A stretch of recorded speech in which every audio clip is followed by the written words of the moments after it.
AMG luxury wheels Vijayawada direct customer cars buying and selling. ఈరోజైతే మరొక direct customer car i10 grand petrol Asta top and variant అయితే సేల్కి తీసుకురావడం జరిగిందండి. Vehicle అయితే 62,000 కిలోమీటర్లతో కంప్లీట్ షోరూమ్ మెయింటెనెన్స్తో వెహికల్ అయితే చాలా అంటే చాలా బాగుంది. వెహికల్కి ఏ పార్ట్ కూడా రీప్లేస్ అవ్వలేదు. ఆల్ పార్ట్స్ ఒరిజినల్గా ఉన్నాయి. బానెట్ నుంచి డిక్కీ దాకా 4 డోర్స్.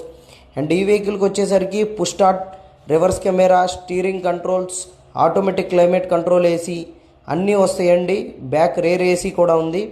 వెహికల్ ఫుల్ డీటెయిల్స్ ఒకసారి చూసుకున్నట్లయితే 2019 grand i10 Asta top and petrol variant manual transmission, 62,000 కిలోమీటర్లతో కంప్లీట్ షోరూమ్ మెయింటెనెన్స్ అయితే ఉంది. వెహికల్కి ఫుల్ ఇన్సూరెన్స్ ఉంది. టైర్స్ వచ్చేసరికి 80% టైర్స్ ఉన్నాయి. వెహికల్ కస్టమర్ గారు అయితే 5,20,000 అయితే ప్రైస్ చెప్పారండి. ఆన్ టేబుల్ ప్రైస్ అనేది కస్టమర్ టు కస్టమర్ నెగోషియబుల్.